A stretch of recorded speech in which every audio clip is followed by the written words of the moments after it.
नमस्कार, आदाब। आपका स्वागत है द थिंकर शो में। मैं आपके साथ प्रतीक। आज टीटीएस व्यक्तित्व के एक नए एपिसोड में बात करेंगे रामकृष्ण परमहंस की। जी हाँ, वही रामकृष्ण परमहंस जिन्हें हम स्वामी विवेकानंद के गुरु के तौर पर जानते हैं। लेकिन रामकृष्ण परमहंस अपने आप में एक महान और अद्वितीय शख्सियत है। निरक्षर और पागल तक कहे जाने वाले रामकृष्ण परमहंस ने अपने जीवन से दिखाया था कि धर्म किसी मंदिर, गिरजा, विचारधारा, ग्रंथ या पंथ का बंधक नहीं है। और दुनिया भर में आध्यात्मिक परंपरा की एक खासियत रही है कि गुरुओं की महानता को दुनिया के सामने लाने का कार्य उनके शिष्यों और बाद के साधकों ने ही किया। जैसे रामानंद के लिए कबीर ने, असम में शंकरदेव के लिए माधवदेव ने, जैसे यूनान में सुकरात के लिए प्लेटो और जेनोफन ने किया, कुछ कुछ वैसा ही रामकृष्ण परमहंस के बारे में भी हुआ। आज हम रामकृष्ण परमहंस को जिस रूप में जानते हैं वह शायद वैसा नहीं होता यदि केशव चंद्र सेन और विवेकानंद ने दुनिया को उनके जीवन और विचारों के बारे में इस रूप में बताया न होता। लेकिन असली गुरुओं की यही सहजता, सरलता और गुमनामी ही उनकी महानता होती है। आत्म प्रचार से दूर वे अपनी साधना और मानव सेवा में लगे रहते हैं। रामकृष्ण परमहंस के जीवन को यदि 3 शब्दों में व्यक्त करना हो तो वे होंगे त्याग, सेवा और साधना। और यदि 2 शब्द और जोड़ने हो तो वे शब्द होंगे प्रयोग और समन्वय। ये कहने में संकोच नहीं होना चाहिए कि उनका जीवन और व्यक्तित्व रहस्यमयी रहा। उनकी जीवन शैली और उनका व्यवहार अच्छे अच्छों की भी समझ से बाहर का था। इतना अजीब था कि ज्यादातर लोग उन्हें पागल तक समझते थे। कुछ ने तो उनके दिमाग का इलाज कराने तक की कोशिश की। लेकिन ढाका के एक मानसिक चिकित्सक ने उनकी युवा अवस्था में ही एक बार कहा था, असल में यह आदमी एक महान योगी और तपस्वी है जिसे दुनिया अभी समझ नहीं पा रही है। और यह भी कि किसी चिकित्सकीय ज्ञान से उसका इलाज नहीं किया जा सकता। उस वैद्य ने सच ही कहा होगा। जिस तरह कबीर की धुन, रैदास की भक्ति और मीरा की लगन को मनोवैज्ञानिक तरीके से समझना संभव ही नहीं था, ठीक उसी तरह रामकृष्ण के कथित पागलपन को भी पांडित्य बुद्धि से समझना असंभव था। लेकिन इसके प्रयास होते रहते थे और जो कोई भी ऐसा प्रयास करने जाता वह रामकृष्ण की सरलता, निश्चलता, शुद्धता, पवित्रता, बाल सुलभ भोलेपन और निस्वार्थता और त्याग से इतना अभिभूत हो जाता कि अपना सारा पांडित्य भूलकर उनके पैरों पर गिर पड़ता। गहन से गहन दार्शनिक सवालों के जवाब वे अपनी पांडित्य विहीन और सरल भाषा में इस तरह देते कि सुनने वाला तत्काल ही उसका मुरीद हो जाता।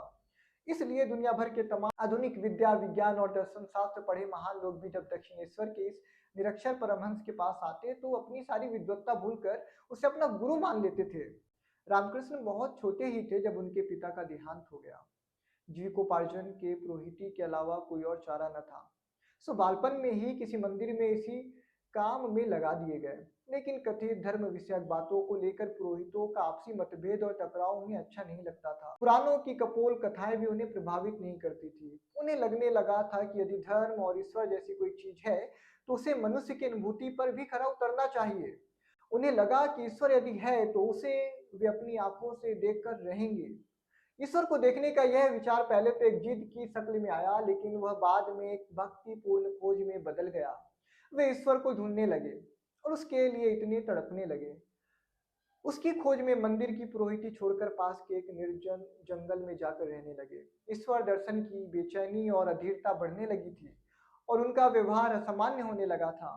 इसी असामान्य व्यवहार को किसी ने धर्मोन्माद का नाम दिया तो किसी ने पागलपन का। रामकृष्ण के भोलेपन की एक और खासियत थी कि वे जीवन को बिना किसी तनाव के बिल्कुल हल्के फुल्के और मजेदार अंदाज में जीते थे। जब वो धुन सवार हो जाती थी उसे प्रायोगिक तौर करके देख लेने का प्रयास करते थे।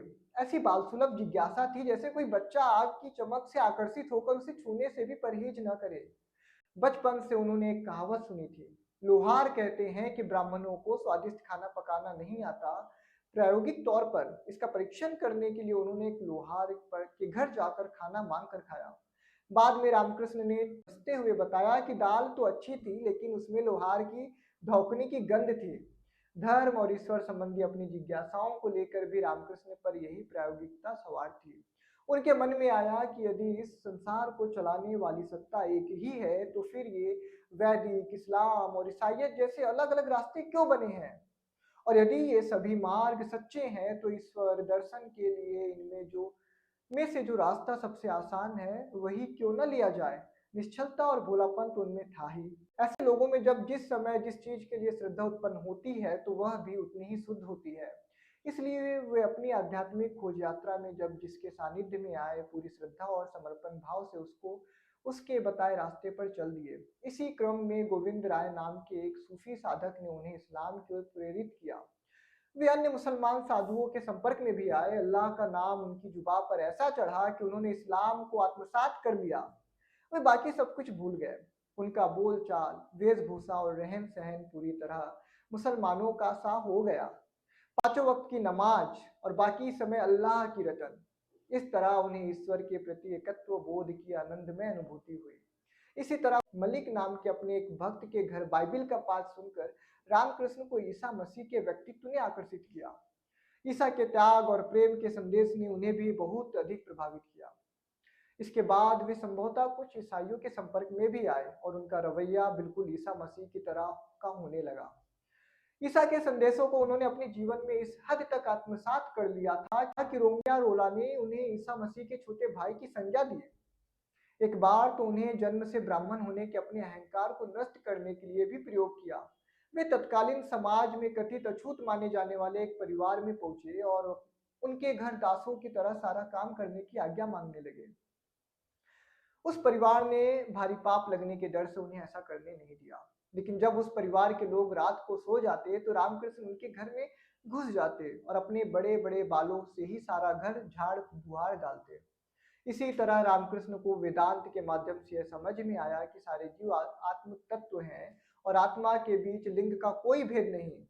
अब यह बात उनके मन में समा गई। स्त्री पुरुष का भेद तो केवल शरीर के स्तर पर ही है, आत्मा के स्तर पर नहीं। और यदि सचमुच ऐसा है तो ऐसी साधना क्यों ना करूं जिससे स्त्री पुरुष का भेदभाव ही पूरी तरह से नष्ट हो जाए। फिर क्या था, उन्होंने इस प्रायोगिक साधना शुरू कर दी। इसके लिए सबसे पहले उन्होंने अपने आप को पुरुषत्व से उबारना चाहा। रामकृष्ण यह सोचने लगे कि वे स्वयं पुरुष नहीं बल्कि स्त्री हैं।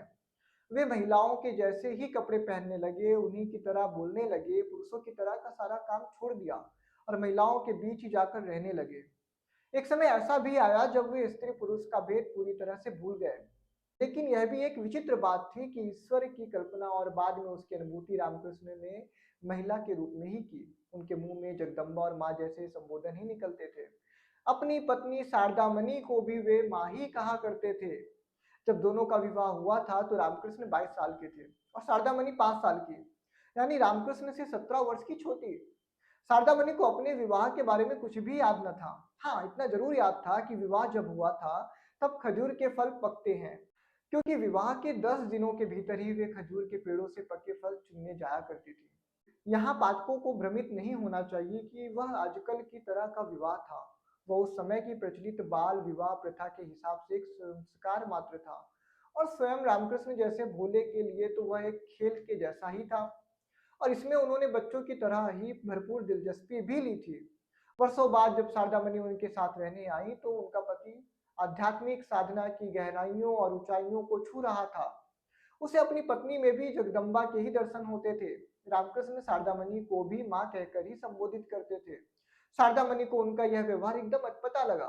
वे समझ गई कि लोग ठीक ही कहते हैं कि रामकृष्ण की दिमागी स्थिति सामान्य नहीं है। लेकिन तभी एक बार शारदामणि बीमार पड़ी।